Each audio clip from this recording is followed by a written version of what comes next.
42 pounds of solid granite. On the side, you'll see the striking band. That's where two rocks make contact.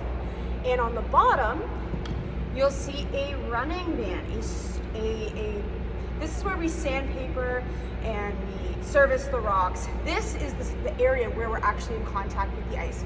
We're not in contact in here, we're in contact in the middle here, in that core of the granite. So when we're sweeping, as a general rule, we don't want to be sweeping much bigger than an actual broom head, okay? Because if we sweep bigger than that 5 inches or so, then we're wasting energy. So one thing to think about, because it's hard to see the bottom of the running band, when we're sweeping, we're probably not sweeping much bigger than the actual handle.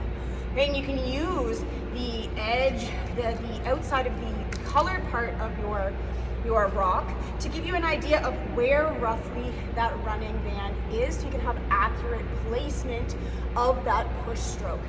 Okay, so when we're sweeping, when we see too much on either side of the brush, if I was going this way, too much of either side, we know that when it's out here, there's no friction or whatever we're doing to the ice happening in front of the rock.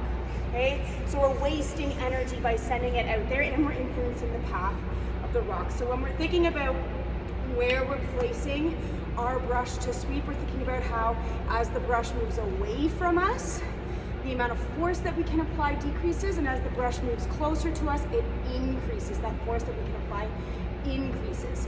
So we want to be very specific with that push and pull. And as a general rule, when we're practicing general brushing, I have people, instead of going parallel or perpendicular to the path of the stone or parallel to the path of the stone, I like to think on a 45 degree.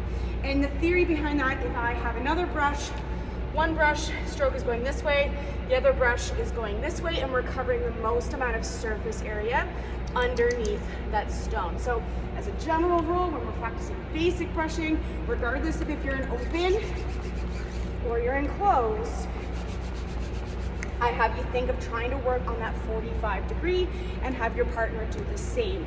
Then we can, once you master that, then we can start to talk about directional brushing.